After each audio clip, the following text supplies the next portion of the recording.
92, Rio 92, Protocolo de Kyoto. Dos três, qual é o mais polêmico até agora? Protocolo de Kyoto. Por que o Protocolo de Kyoto é polêmico? Estados Unidos disse não quero. Mas eu tenho que desenvolver economicamente e tenho que botar em prática os créditos de carbono. Aliás, desculpa, desenvolvimento sustentável. Como é que eu posso fazer? Surge um mecanismo de desenvolvimento limpo, MDL. O que é o mecanismo de desenvolvimento limpo? Créditos de carbono. Professor, como é que é esse lance de crédito de carbono? Esses créditos são certificados que são emitidos por empresas ou por países que conseguirem atingir metas de redução de emissão de poluentes na atmosfera. Como assim, professor? Imagine que eu tenho uma grande empresa, a GG Industrial, e aí ela emite poluentes na atmosfera. Mas eu fiz um projeto de colocar filtros nas chaminés. Se eu emitia 10 toneladas de carbono na atmosfera, agora eu só estou emitindo 5. Então eu vou ganhar créditos de carbono. Por quê? Porque eu deixei de emitir na atmosfera 5 toneladas. Tá certo? Então isso é um mecanismo de desenvolvimento limpo. Professor, e o que é que a gente faz com esses créditos? É aí onde entra a charada. Eu posso comercializar esses créditos. E tem uma perguntazinha aqui de um colega que diz: seria possível, teoricamente, aliar capitalismo com sustentabilidade? Está aqui, amigo.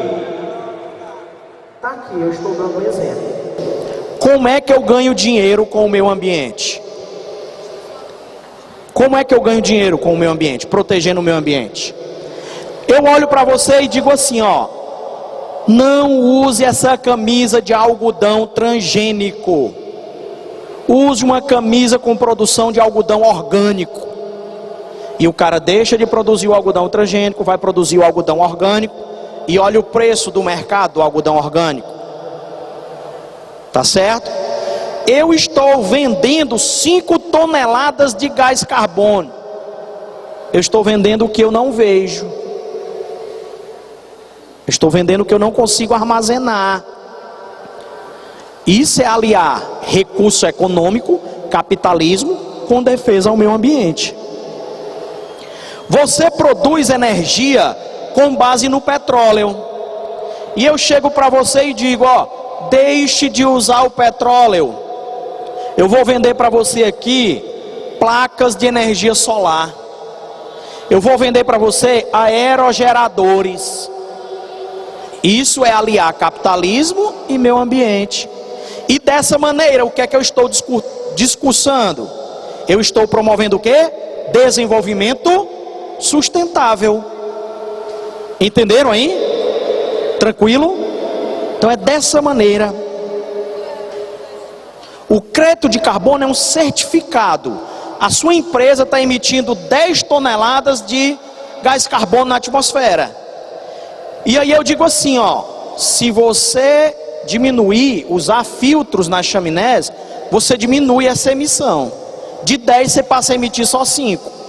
Aí a empresa vai lá, você tem 5 toneladas que pode vender para outra.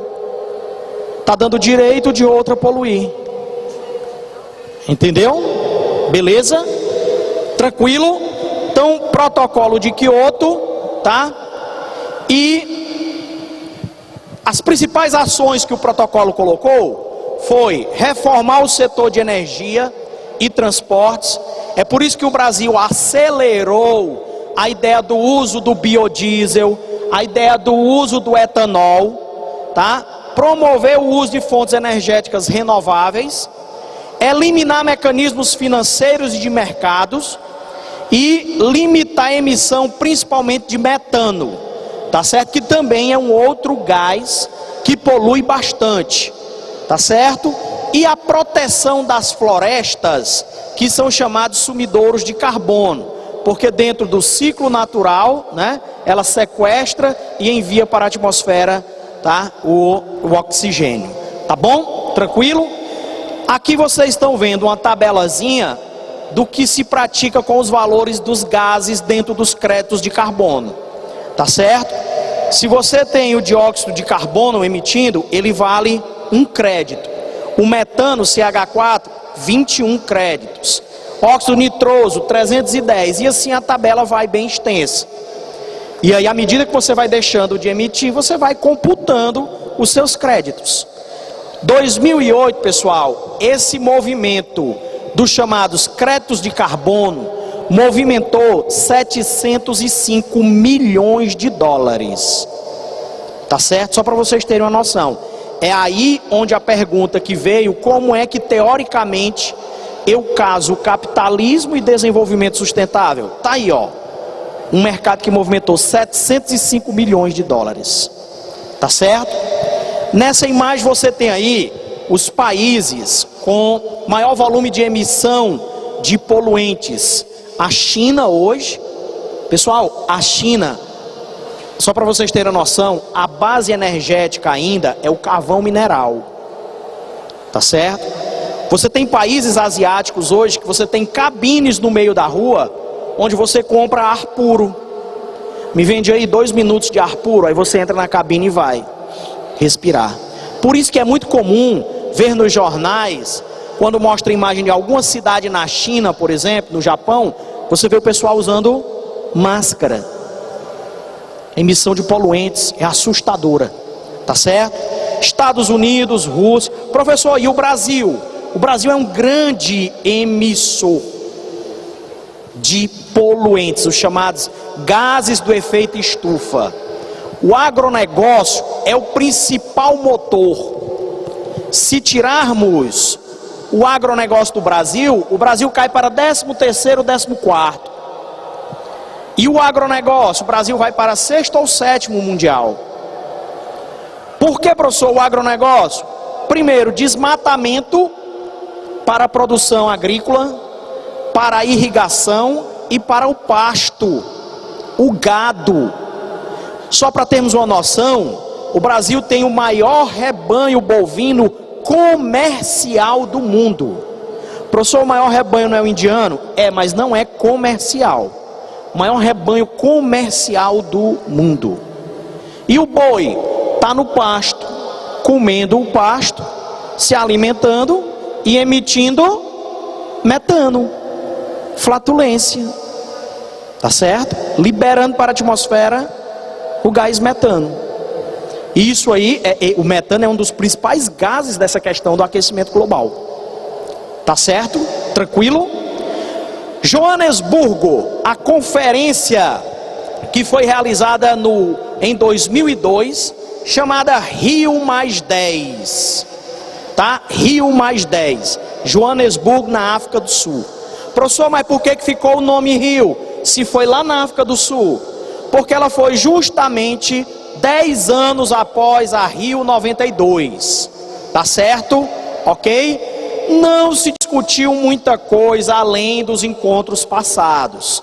Na realidade, ela foi passível, foi de muitas críticas, porque o que mais se discutiu foram as invasões no Oriente Médio. E as questões objetivas, ambientais, elas ficaram à parte, tá certo?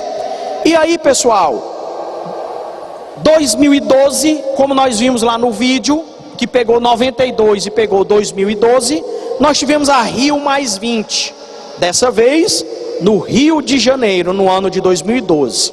Qual foi o principal objetivo, pessoal? Pelo vídeo e pelo que nós vimos aqui do protocolo, redefinir o compromisso político do desenvolvimento sustentável, tá certo? A renovação, podemos dizer assim, do protocolo de Kyoto. Com quais objetivos? Uso de energias renováveis, tá? A compreensão dos ciclos de produtos, ou seja, a reciclagem, a reutilização, tá certo? Foram alguns dos principais tópicos ou pontos a serem desenvolvidos, tá certo? E quando nós falamos dos principais problemas ambientais, pessoal, nós estamos no ano de 2015. Eu tinha um apelidozinho que eu acho que muitos de vocês já ganharam. Seco do 15. Já receberam esse apelido? Tá ali o seco do 15. Já receberam? Por que essa expressão, pessoal? Aqui no Ceará, 1915, nós tivemos uma grande seca, que ficou imortalizada no livro da Raquel de Queiroz. 100 anos da seca do 15. São 5 anos seguidos agora de seca no Nordeste? Só no Nordeste? Não. Onde é que nós tivemos seca também, pessoal? Sudeste e Sul, não é isso? São Paulo, Rio de Janeiro, Minas Gerais. Um dos motivos, não que seja o principal, um dos motivos que hoje os cientistas afirmam: desmatamento. Vocês já ouviram falar de rios voadores? Já ouviram falar, né? Pessoa como é? Sai nadando, voando? Não. Pessoal, vocês estão vendo aí nesse mapa o Oceano Atlântico. As nuvens se formam e aí elas saem dessa rota 1 para a rota 2. Professor, essa rota 2 é em cima da floresta amazônica, não é? Exatamente. Aí na floresta amazônica ela recebe, processo de evaporação e evapotranspiração da vegetação. E aí haja massa de ar se formando. Ela deveria passar direto. Só que quando ela chega aí na área 3 no mapa, 1 lá no Oceano Atlântico, 2 recebeu a evaporação aí da Amazônia, 3 chegou lá na Cordilheira dos Andes. Ela não passa. Então ela funciona como um corredor. Aí a massa de ar vai descendo, descendo, e chove na região sudeste e sul. Tá certo? Daí o que acontece, pessoal? O homem, ele vem destruindo a vegetação do centro-oeste, que é o Cerrado, em direção à Amazônia.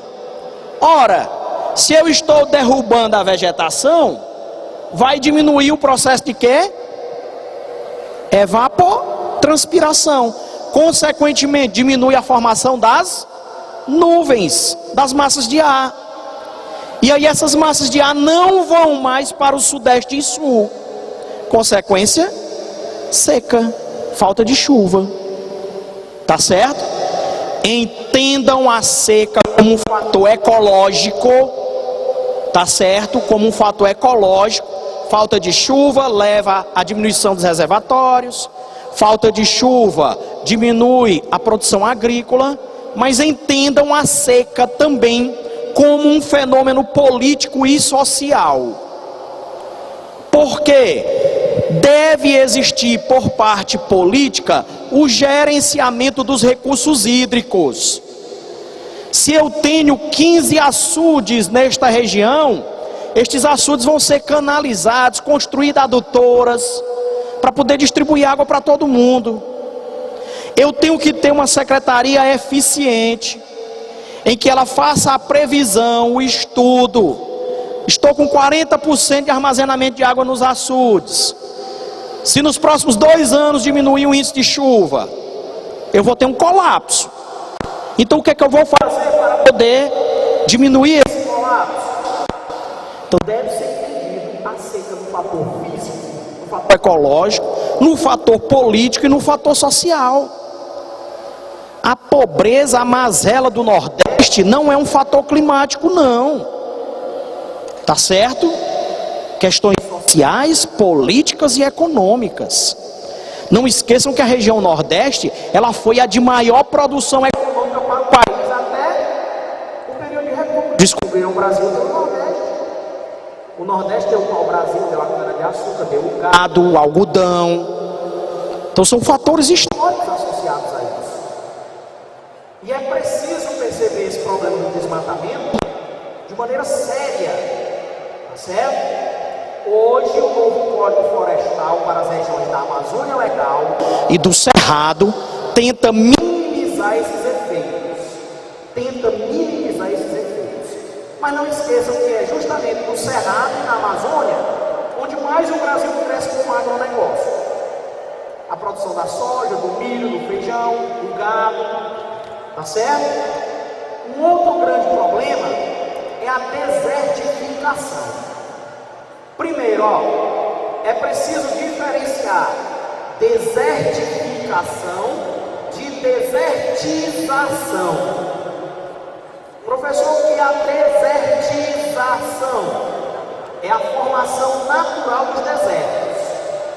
O deserto do Saara, o deserto do Kalahari, o deserto do Atacama, são fenômenos naturais. Portanto, é desertização. E a desertificação?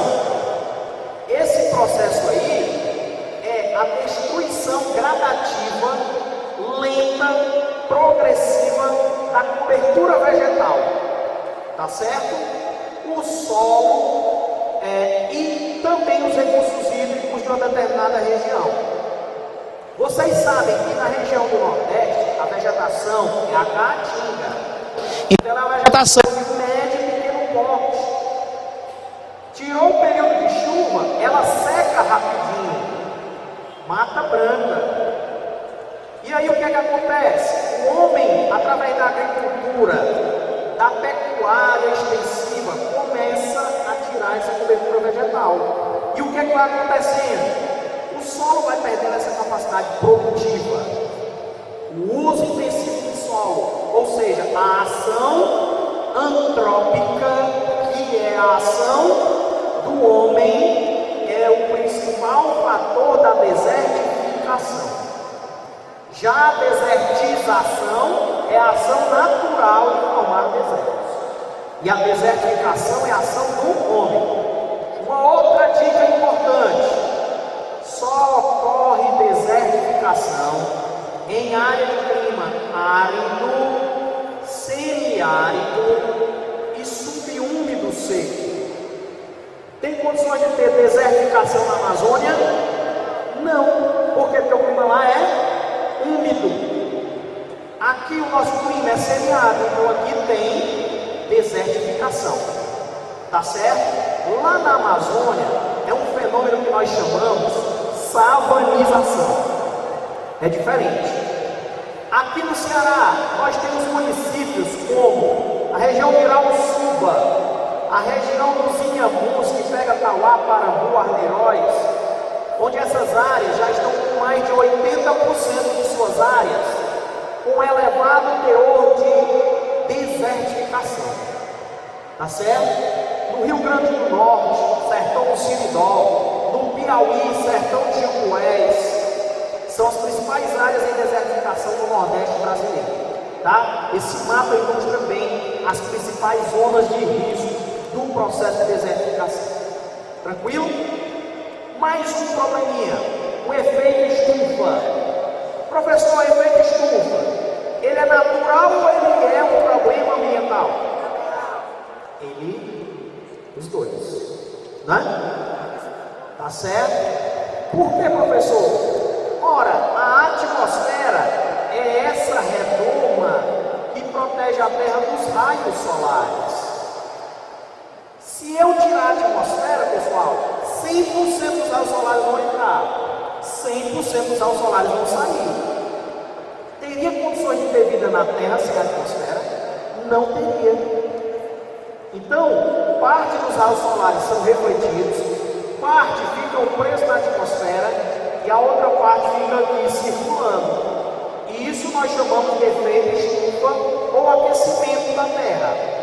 Detalhe: quando eu vou emitir poluentes na atmosfera, provenientes dos desmatamentos, das queimadas, a emissão de clorofluorcarbono, a queima de combustíveis e derivados do petróleo, as indústrias emitindo gases, o que é que vai acontecer? Esse processo vai absorver mais calor e a temperatura ela tende a aumentar.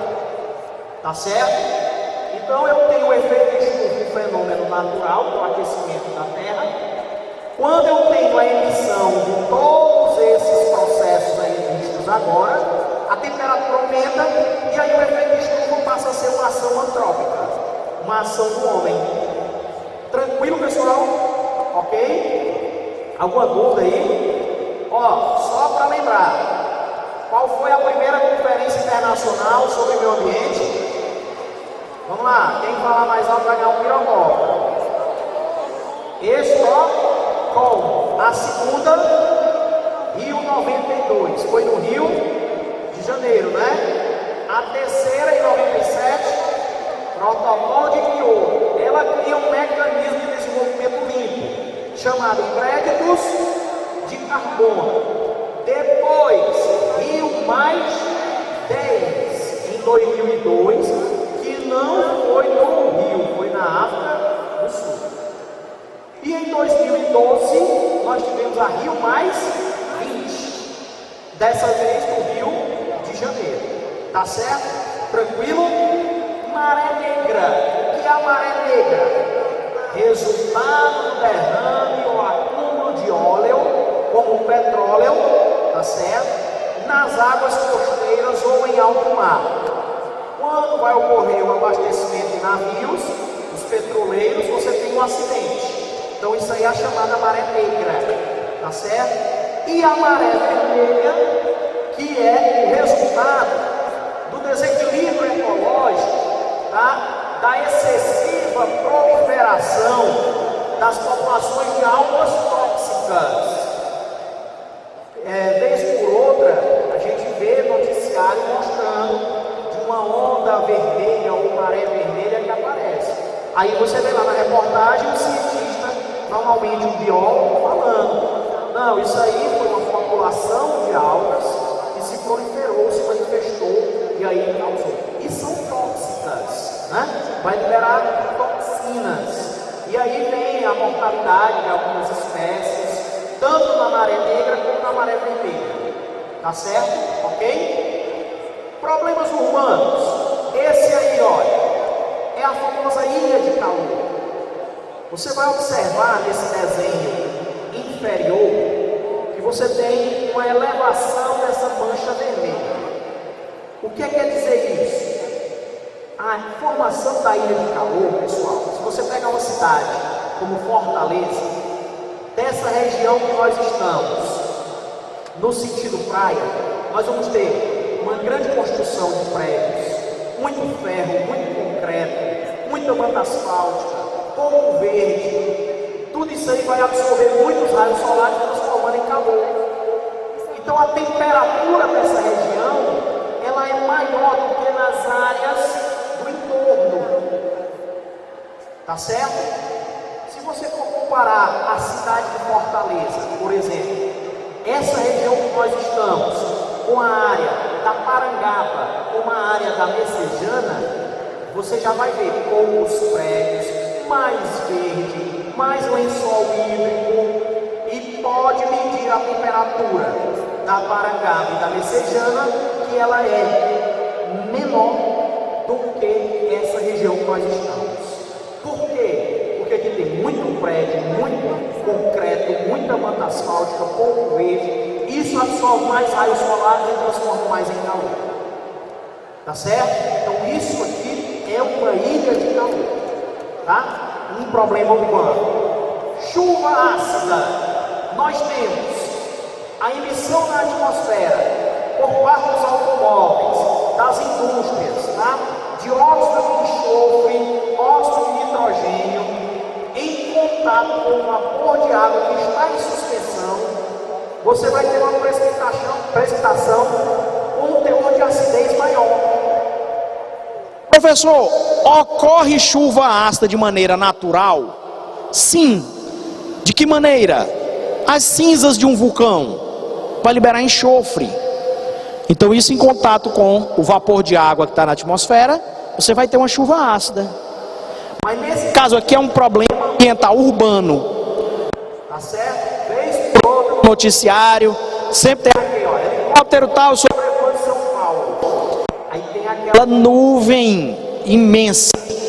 Aí o cara diz: capitão, isso aí é um nevoeiro? Não. É o quê? Poluente. Aquela nuvem poluente, em contato com vapor de água, vai ter uma precipitação de que maneira? Ácida. Qual é a consequência disso aí? Corrosão de monumentos históricos. Tá certo? Oxidação das estruturas metálicas. Destruição de áreas vegetais. Professor, problemas na pele, né? Professor, só ocorre em área urbana isso aí? Não. A nuvem pode ser transportada para uma zona rural e a precipitação ocorre lá. E a vegetação vai sofrer com isso, o plantio. Tranquilo? E esse aí, meu amigo, ó, lixo. Tá certo? Quais são os tipos? Diversos: lixo hospitalar, lixo radioativo e hoje principalmente o famoso lixo eletrônico. Pessoal, tem gente hoje que tem pelo menos 2 aparelhos celulares. Você com certeza tem aquela gaveta na sua casa que você diz assim: ei, tu tem esse carregador aqui, você abre aquela gaveta, tem 300. Você sai só desenlinhando para ver qual é o que dá. Não é assim? Quebrou lá o teclado do seu computador, quebrou, mas você tem aquela mania de dizer o quê? Deixa eu guardar aqui, pode ser que um dia eu precise. Não sei para quê, bota lá em cima do guarda-roupa. Você ainda tem aquele mousezinho de bolinha. Fez lá consertou o equipamento lá, pegou a placa. Não, vou deixar aqui, pode ser o menino pelo menos para brincar de carrinho. E nós vamos acumulando esse lixo. Eu não conto mais quantas baterias você trocou naquele seu aparelho celular. E está lá naquela gavetinha. Tudo isso é o quê? Lixo eletrônico. E hoje é o pior. Tá certo? Nós não sabemos o que fazer de maneira direta. Jogamos no lixão. Aí final do ano, sua mãe quer deixar a casa bem arrumadinha para receber todo mundo, tem os parentes que viajam, né? Vai fazer aquela pequena reforma.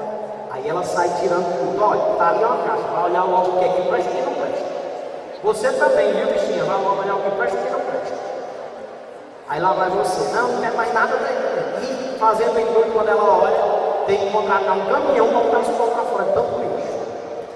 Lixo eletrônico, lixo, tudo que é natureza. Tá certo? Então os resíduos sólidos, líquidos, gasosos vão também provocar destruição ao meio ambiente. Tá certo? Tranquilo?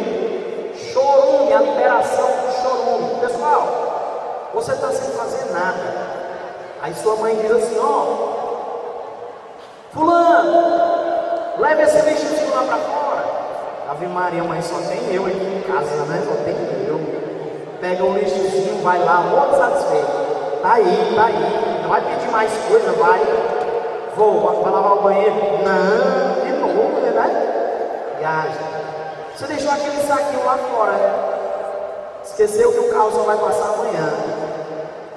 Foi pro colégio, quando volta no final da tarde, tá escorrendo aquele líquido, perfume francês, né? Você passa bem morrendo de fome.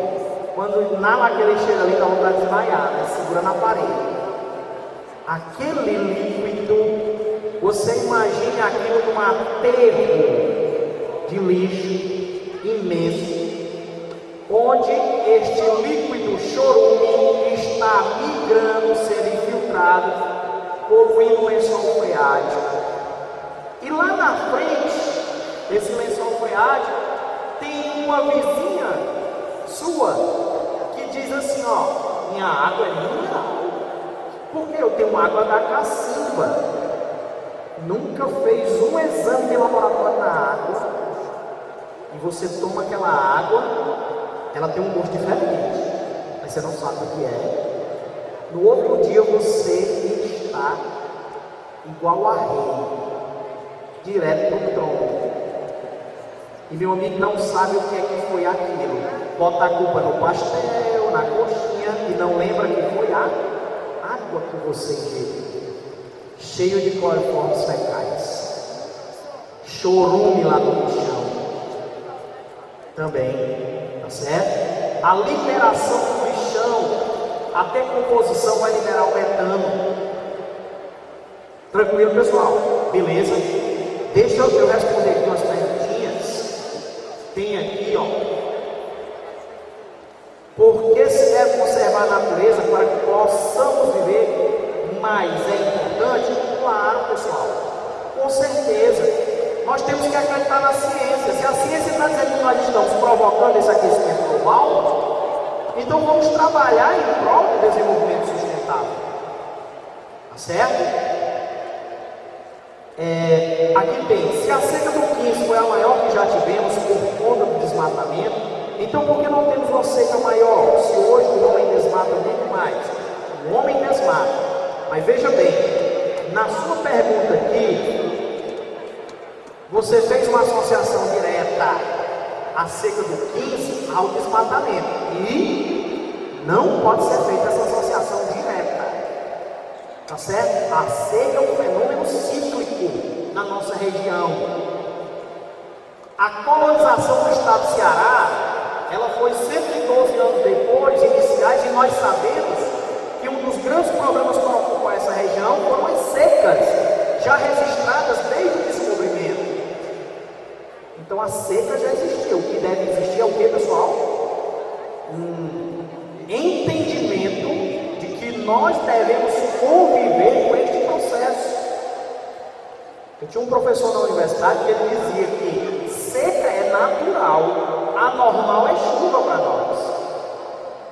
Então vocês terem uma noção, aqui no Nordeste, aqui no Ceará especificamente, tá certo? Então você não faça essa associação direta, a seca do 15, a seca da agora do desmatamento, não, tá? Lembre-se que fenômenos como El Niño, as massas de ar, Laninha, atuam definitivamente no problema da seca. E eu falei que um dos fatores das secas do Sudeste e Sul estão associados ao desmatamento. Um dos, não o principal, tá? Países como o Brasil e os Estados Unidos não assinaram o protocolo de Kyoto porque eles devem cumprir com estas obrigações. Pessoal, você já ouviu aquela história de que se eu não faço o meu papel, ou então a história de uma andorinha só no verão? Ora, se os Estados Unidos não assinam, se a Rússia não assina, se a China não assina, o Brasil não assina, quem é que vai querer assinar? Ninguém. Então, para que você consiga uma mudança, ela deve ser feita em conjunto. Tá certo? É importante cultivarmos e criarmos a ideia de um desenvolvimento sustentável. Isso é importantíssimo. Essa historinha de rapaz, qual é o futuro que eu quero, qual é o futuro do planeta que eu vou deixar para o meu filho, ela é importantíssima. Agora, nós devemos buscar mecanismos para suprir, cumprir com esse desenvolvimento sustentável. A falta de água de alguns reservatórios está relacionada com o desmatamento, se você considerar a diminuição do índice de chuvas, tá? Como esse caso do sistema Cantareira está associado de maneira direta ao desmatamento, tá certo? Vamos ver outra aqui. Exemplo de países sustentáveis. Olha, não existe o país, existem as medidas tomadas. O Brasil vem fazendo, né? O Brasil vem adotando posturas. Quando o Brasil assina um novo Código Florestal, quando o Brasil assina uma lei do Sistema Nacional de Unidade de Conservação, tá? Quando ele adota uma legislação específica para o meio ambiente, começa a usar fontes energéticas renováveis, ele está usando de práticas de desenvolvimento sustentável, tá certo? Tranquilo? A floresta amazônica pode vir a se tornar um deserto? Boa. A floresta amazônica é uma vegetação de grande porte. Se eu estou desmatando, ela vai ficar de médio porte. Eu falei para vocês que a caatinga, que é a nossa vegetação, ela entra em desertificação. A Amazônia, ela entra em um processo chamado de quem? Savanização. Aqui sim, desertificação. Na floresta amazônica é savanização. Tá certo? Savanização é você ter uma formação vegetal de um porte menor, como por exemplo o cerrado brasileiro. A floresta amazônica ela é arbórea de grande porte. Se eu desmato, ela vai ficar de pequeno porte, médio e pequeno porte. Então de uma floresta eu transformo em savana. Tranquilo? Beleza? Então esse é o processo. Ó, se a água da cacimba é poluída e a água da chuva podemos beber, veja bem, eu citei um caso associado se fosse próximo ao lixão. Não é que a água de toda a cacimba vai ser poluída. Eu citei No caso, se você tem um lixão e aí o chorume, né, toda a estrutura ela é levada para o lençol freático, você lá na frente vai ter um aquífero, um lençol freático poluído. Não é toda, tá? Aqui está dando a ideia de ser toda a formação, tranquilo? E sobre o desenvolvimento da Amazônia, o que vai ser feito para não